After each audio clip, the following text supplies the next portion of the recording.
ready, Jane? I'm ready. Okay. 응답하라 여친. Go to the into the 실. Back to the king to the Jew. Hey. I'm so excited to see you. Me Sun too. is out. Oh my Ooh, gosh. It's was been raining wonderful. forever. Yeah.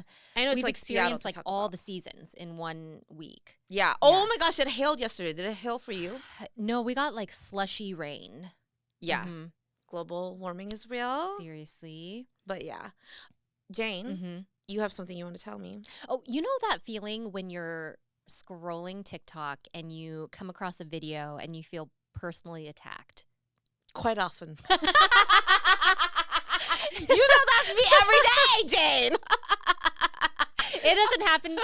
It never happens to you. Yeah. You are smooth. I You are think cool because as a cucumber. I watch in a very detached manner. Yes, you're very I'm too emotional. You're very unbothered. For the most part. For the most part. For the most yes, part. I'm shocked. But when I was scrolling this week, I almost immediately on impulse sent you this video because I felt so personally attacked, and I shouldn't have felt that way. But I want to discuss it with you. Tell us more, Jane. Woo. Tell us Okay, more. the topic You know it's a big deal when Jane feels attacked because she never feels attacked. I think, and this will go back to some things that we've talked about in previous episodes. Okay. Just about some judgment and parenting. Okay. I'm usually pretty immune to the parenting Yes, you are. and mom shaming judgment. Yeah. Because it's like you don't know and I don't judge and You're like the mother freaking Teresa. I go to you to find calm because I am there's bombs for me everywhere. I'm so easily like angry. Well, because like once you're a parent, then you know. Like I grew so much more compassion and empathy and understanding for my parents. Absolutely. Once I became a mom. Yeah. Myself, right? So it's like we've totally talked about this. Yeah, I can talk about whatever negative experience or memory in a somewhat like I'm detached, I'm beyond that. And I've and I I've can processed say that. You are someone that's a bit of a perfectionist, right? You're so. on task. You do everything like you come from a journalist background. You came from a station where you did all the work because there was not enough staff on the team. Yeah. You had this like whip everybody into shape to their roles. I think the only thing that could have taught you to like relax is motherhood because you can't control everything. Motherhood. And that is like a daily lesson that I'm learning. Yeah, right? And it happened again this week where Ruby, my daughter, woke up early. I forget yesterday. It's been a long week. It's felt okay. I'm talking about it like it happened. Distant. Yes, I wanted it to feel distant. But she woke up saying she needed to. It was like 4 a.m. that she needed to throw up. Oh, throw up? Was she sick? No, I mean I think she was feeling a little bit under, but that's always her MO. Like it's the one thing that will immediately get me out of bed. Not because she knows it works. She knows it works, and it's not out of. This is gonna sound horrible. It's not out of my concern for her because like I will take care of her, but it's I want her to make a bigger mess. I want to get ahead of the throw up. Yeah. Because it'll make more work if you don't get ahead of it. Exactly. Yeah. And I don't know what end it's coming out. That's just her history.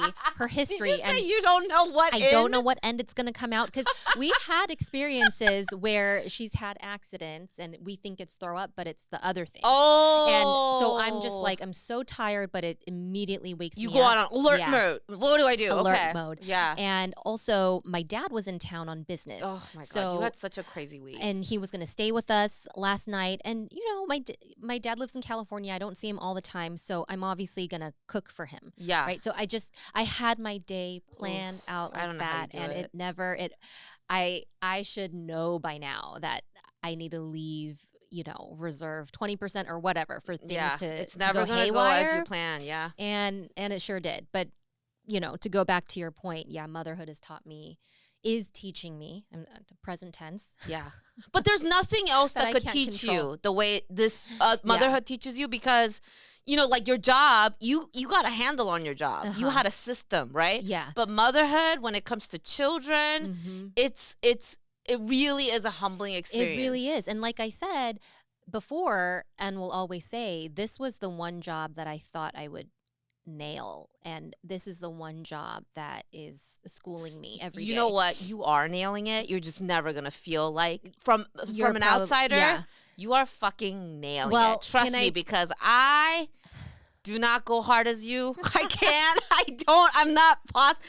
The shit that you get done, I'm like, that's why you inspire me. Ugh.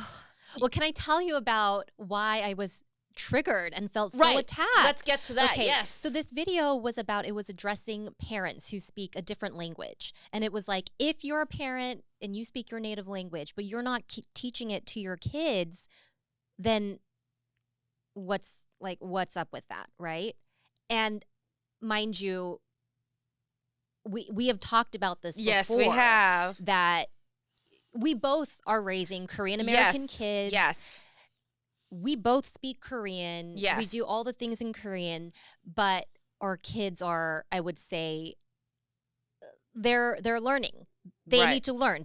They could be doing, whatever. Like okay, in short, my kids do not speak Korean. Like they know words, they know words, they know phrases. Mm-hmm. They're learning to understand more. Mm-hmm. They're showing interest in Korean media, but they don't. If grandparents speak to them in Korean, I have to interpret for them. Yes, yeah. yes. Right? Or yes. like chime in here and there yes. and help translate.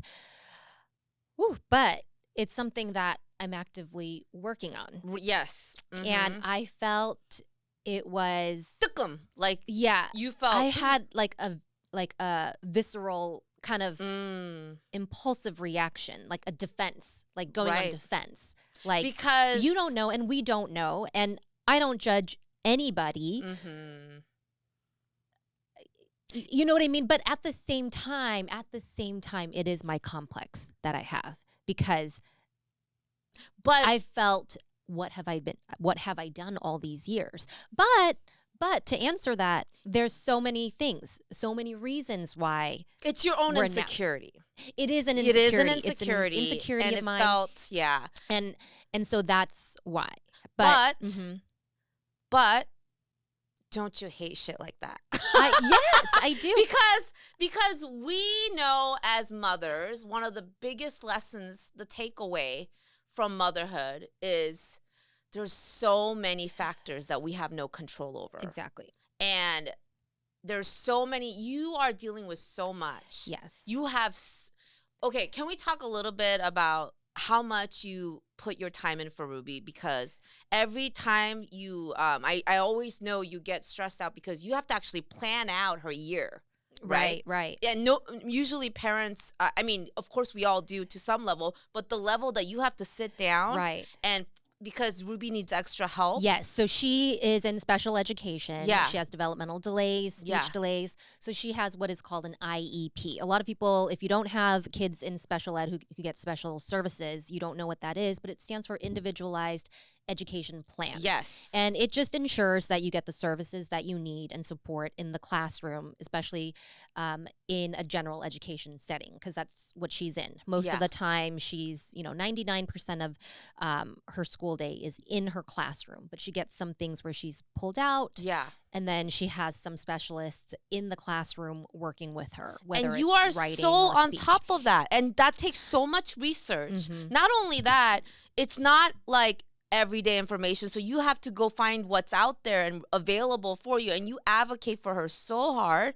And I have another friend who has mentioned about being an IEP student. It takes so much. It takes so much. And your brain has to allot like so much space for that thing. Yeah. And I don't know how you would be able to do that if you are, and you're also a working mom. I mean, we both don't do 9 to 5. Right. But we both take on projects. Absolutely. There's so much going on for anyone to assume, why are you not doing this? Yeah. It immediately is judgment in a level that is 진짜 짜증나. Like it's really agitating because especially as a fellow woman and a mother, I think that's what really irks me when it comes from someone that should understand. Like when someone lives the life, you know all the things you have to juggle. And God forbid, there are things that happen in your life that you can't control. Like people not having the room to allot for that is, it will push. It will, I mean, I'm constantly triggered. Absolutely, because this is a question I ask myself all the time, right? And it's like when you see something that pokes that very spot, that very insecure spot where you know you need to do a better job, or I don't want to say because I don't want to pass judgment on parents who are in a similar situation as me. But when I started to share that, I'm teaching my kids Korean, I got a lot of questions. Why are you doing that in the first place? Why would you need to do that in the first place? If you were speaking Korean to them at home. Why weren't you already speaking Korean at home? Why weren't you already? And that is such a, to me, it's, you're putting merit on something that doesn't demand merit. Like, I don't think it's virtuous if your child speaks 2 languages. I think it's admirable, but I don't think it's virtuous as in, it doesn't make you a better parent. Good. Yeah, it doesn't make you inherently good. It just is. It's a nice thing to have. It's not a necessity. Yeah, and I also this idea that, is it your duty to teach? That, I think that's arguable. I obviously want to do what I can. I know you very much want to. Yes. I very much want to, but I always have to check that too. Is like, let me ask you this. If you could, I know you badly want to, and I do too with my children. I have different issues because my husband's Filipino and he never spoke Korean. Now, Ben does speak Korean and you do speak Korean. So where you are now, if you could rewind time and before kids, would you start talking to him in Korean only? If you could redo that, would you? Yeah, I think I would, but we never did. Like, and why would you think to? You know what I mean? Because you're Americans and you feel comfortable talking to, the person you're dating. Like you were kids. We were kids, and my mind wasn't there. Exactly. You're not thinking like 100 steps ahead. And some people might be. I never was like, that is what I want to do, is have kids and be a mother. Make sure that they speak Korean. Like, you're not thinking that when you're 20-something, I think I imagined, sure they would, right? But we were living in Michigan. We had no Korean schools or anything like that accessible to us. And of course, I had friends who would tell me, you need to start, and here's somewhere to start. And it's just like, we didn't have the time or the money or the energy, frankly, to do that. And another thing I want you to think about that I think I'm now, maybe because when you spoke Korean, it was with your parents. Yeah. And the Korean language was to honor, like, when you're with your parents, it's a different thing. Absolutely. Right? Like, different dynamic. The vibe is different. So without even thinking about it, you could be associating the Korean language as a formality with your parents. That's a very good point. It's the context in which it comes up. Only ever was in very formal contexts where it's not familiar. And me. You don't feel at ease in the Korean language in terms of, like, this is sort of like how you are with your parents, and you have to not put on a face, but it is more of a rigid environment, right? So then when you're with your boyfriend at the time, you associate English, growing up Korean American, you're first go-to language and you're at ease with your man. Yeah. It naturally becomes a selection of language. Definitely was a selection of language. And that's the language. English was the language in which we parented immediately. But Now, it was also a language of comfort between the two of you. Yeah. So I think that we have to let that go because I think you need to forgive yourself. I think you hold a lot of judgment towards yourself. And I think that's the point is because I judge myself so harshly when it seemingly came from someone else. It hurts more. Almost validated that. Yeah. And was they are thinking what I'm thinking. Jane, yeah. Because the way I try to get myself out of that mindset is, you know what, I'm trying. And we're going to get there. Yeah. And this is a start. Yeah. And I'm doing it with, I have all the intent to teach them. And it's going to be a journey. It's not going to be overnight. Yeah. I do feel that I'm starting a little late, but there were many factors in the reason why. We had a pandemic. There was no way they're going to Korean school. It was not even an option, right? Right. And so now it's like, there's other things. And this is not new for our generation. I grew up speaking Korean because my parents spoke to me in Korean. Yeah. Because and your Korean is very good. I was very impressed with it because you were born here and I came from Korea. But I thought, wow, it's really impressive that you, being born here, have really good Korean. And the primary reason for that, which now I can fully appreciate, was my mom sat down with me. Yeah. Every night. Yeah. To teach me how to read, write. And I already spoke and understood, right? But to read the reading and writing, she taught me. So when I eventually went to Korean school, I had that foundation or that stepping, stool to do that. My younger siblings had less of that foundation because my mom had life was tired. Too busy. Life was busy. And then they had other activities. They had much more, especially my brother. He's a boy. He did different activities than we did. He did sports. That took up every weekend. Eventually, they had to choose, what are we going to do, Korean school or your activities? And they let go of Korean school. Yeah. They were like, we're going to prioritize this. So he doesn't speak as well as I do, but he speaks and understands and reads and writes a little bit. But my point being, that's not new for our generation. And I don't judge my parents for of course our not. ability or inability to speak better than we do. You know what I mean? And I myself felt inadequate plenty of times when we visited Korea because my speaking and understanding is still limited. I had to say maybe every other sentence, 그게 무슨 뜻이에요? What does that mean? 영어로 설명해 주세요. What does it mean? Could you say it in English? Yeah. And that's what I had to do. And when we were there, it did dawn on Bennett, my 10-year-old, I need to learn Korean. And I'm like, yeah, that's a very good goal to set for yourself. And I was very thankful that he came to that realization on his own. And that's deeper to have it that way, to have more of a motivation for oneself.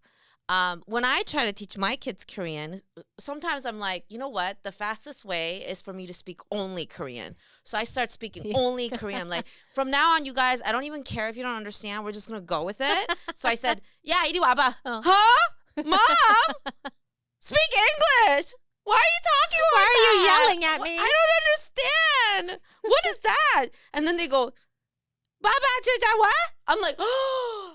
It felt like I'm getting racist attacks from my own children. And I'm like, no, I can't do this. Yeah.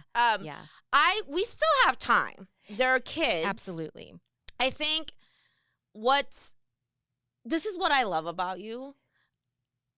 You are a big creator. I am like nowhere near at the level. And you get big brand deals and you have this like, when you told me about that video, I was like, to be honest, I thought before knowing you that you would be that kind of creator too. Like, and then after knowing you pass no judgment. And I think when it comes to, it's so refreshing for me to hear from you that you have that take that was so, because when you talked about that video, I knew exactly which video you're talking about, right? And knowing that you felt the same way as like a mother first and we're all in this struggle. I would never point the finger out to someone and be like, why aren't you doing this? That concept alone. And we also talk about how we both kind of stopped going to church because of that energy, right? And it's like that whole, what is that? Is that a Bible saying, don't throw stones from glass houses? Did I get it wrong? That is a saying. Does it come from the Bible? I don't know. I don't think they had glass houses back then. Well, clarify. Wait, that was probably caves. Yeah. No, but like, I love that you're such a... God, I love our friendship. I know it sounds kind of gross how much I say it, but like, there are so many people like that. And I think we know because we've been around the creator world. And it's crazy how delulu people get. And they really think that they're better than everybody and go around like being like, you shouldn't do that. You should do this. It's like, bitch, I didn't ask for your opinion. I think that, well, that's the thing is I do not give advice. You do not. You really do not. If you ask me, Jane, what do you think I will do? Then I will sit down and think and like put myself in your shoes. Yes. Other than that, I take a very like who are we? I get this from my dad. My dad is this way. He just like he doesn't pass judgment. He's like, well, maybe like he judges me, right? But like other people, he definitely judges you. Yeah, he definitely judges me. Yeah. But he doesn't like tell people like you need to do this and this and this and this. That is so, and I think that's where I get my strong like the minute I get any flavor of that, I'm out the door. You have such a good sense of humility about you, Jane. But I would never presume that like why what is the point of me telling you or anybody like you shouldn't do that or you shouldn't do that? Because that's from my lens and my experience. You know why? Because you're not a pebble. You're I smart. know that's not, and I think because I know to my core, it holds very little meaning to me when people say you need to do this and this and this. Yeah. That I feel it's unnecessary for me to do that. Because I'm like, unless they're actively seeking it, right? Like Jane, from your experience, from what you know. And I'm more than willing to do that. When people ask me, you know, I want to talk to you about, let's say, I love talking to other content creators. And they're like, what's been your experience with this or that? I love sharing everything from, you know, and I'll be very open. You love creating a community, It will not be advice. Right. Or I'll be very careful that it's not advice. Or if there's someone that I'm not that crazy about. Like I am very careful not to not to give them bias toward the person based on my opinion of them. It's like you figure it out. Because it's very important your experience for you with that person will be impartial. different. Yeah. So I think that's just built into me. And then the I whole think it's Korean also your thing life experience as a journalist. You've been a person that observes and takes in and studies. That's what you enjoy doing. You don't like you come from a background where you are experienced in seeing the whole story. And not just judging from parts of a story, right? So I think that's sort of like built into the person you've become. But also, we ourselves don't like to call ourselves influencers. We like to call ourselves content creators. And I think some people really lean into the idea that they are an influencer. Oh, yeah? Like, they really think they have so much say in other people's lives. I really do not care if I bring I hate the word influencer, by the way. I hate the idea. Me too. Because I'm here to give you food for thought. Yeah. But I'm never going to be like, oh my God, I had someone else the other day tell me, you're not making enough Palestinian content. And I what they don't was know. Was it just a comment or was it a direct? It was a direct comment. Okay. Where's your Palestinian content? And this is very touchy subject for me. I had made multiple content. Yeah. It got community guideline violations. Oh my gosh. See, this is, again, you don't know the whole story. Right. You judge someone based on what is just visible to your eyes. And what really is I was banned like over a month last year. The algorithm suppresses me all the time. People can't even say certain things on my live. And not even like harsh. They're like, Ellen, I just wrote to you, like, where can I get your shirt? Yeah. It didn't come up. Like, you don't even know what's getting suppressed, right? So this random person who doesn't even follow me, by the way, was like, why are you not speaking up? Right. I'm like, how do you know? You don't know. You don't have the picture. All my stuff, I've gotten 3 strikes already. The video just won't. And then there's like weird glitches that I've experienced that nobody else has experienced. You put a video to post, it just sits there. Video processing. Yeah.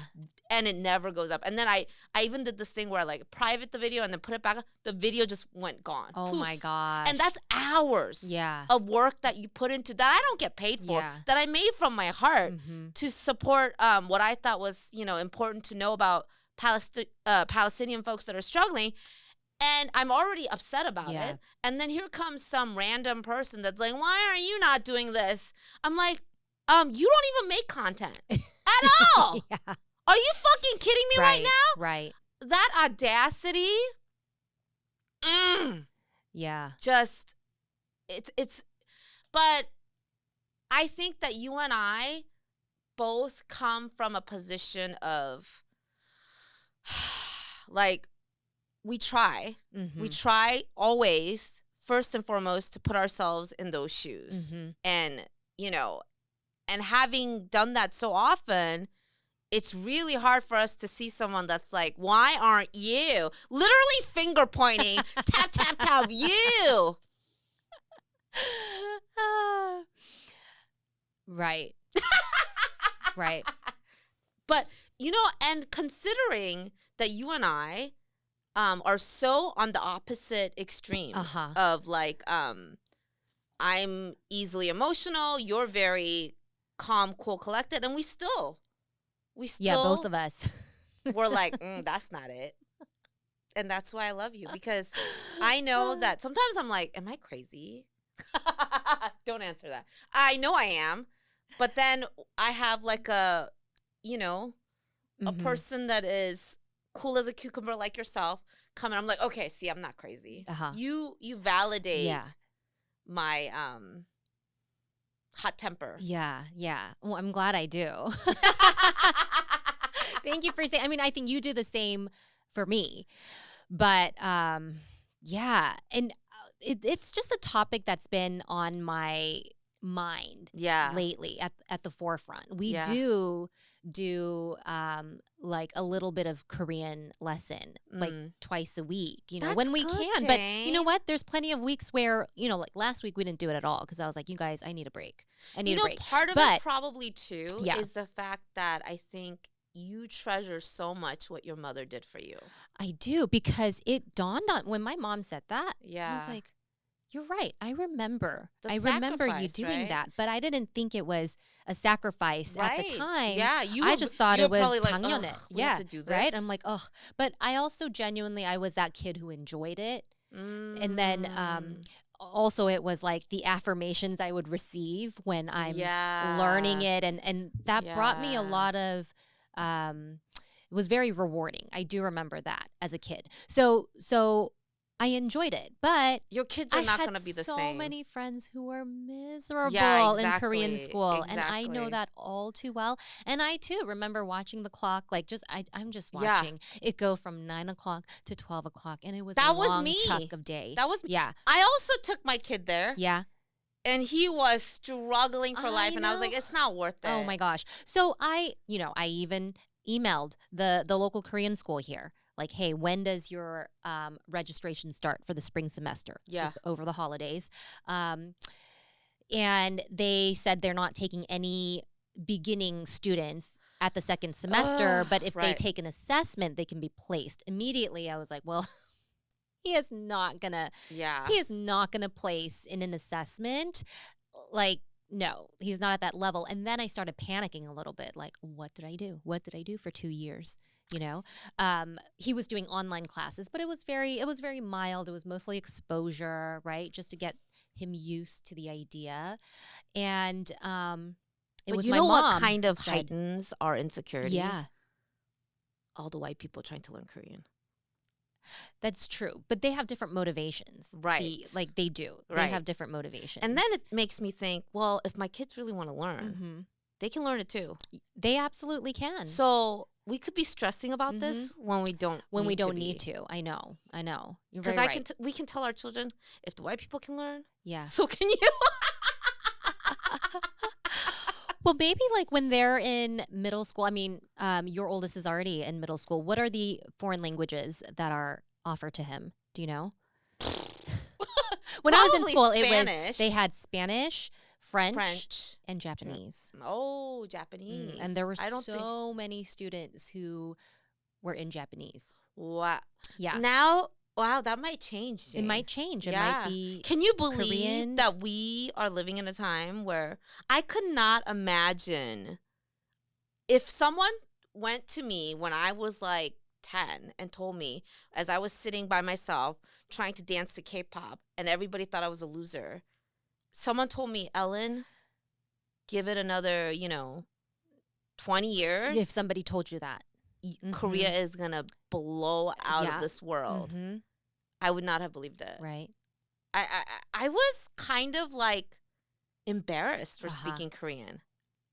Yeah. And now it's this thing that everybody's flocking to Korea for. Can I tell you something? Tell me something. Tell me. I went to a high school that is majority Asian.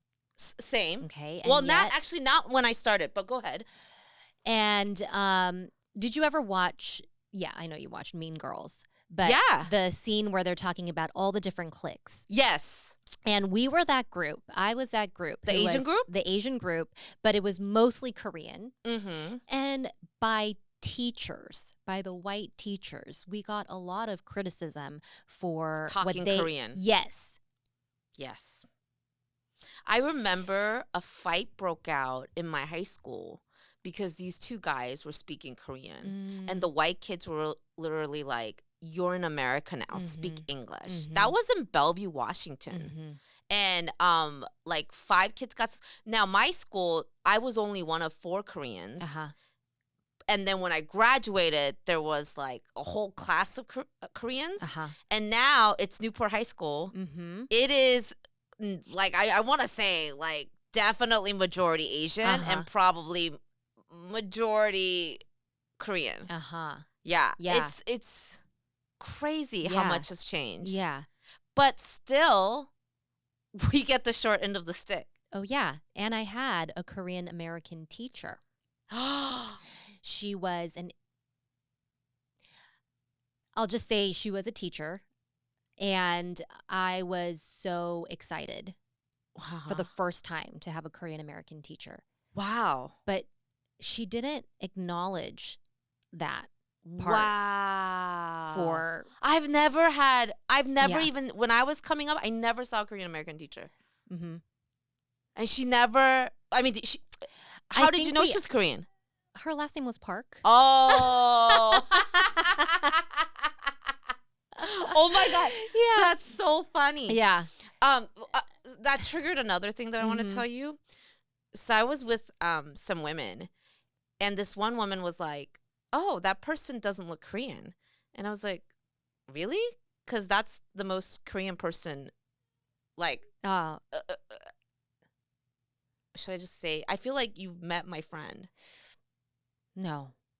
Well, no. I won't say like which friend is it. You know what?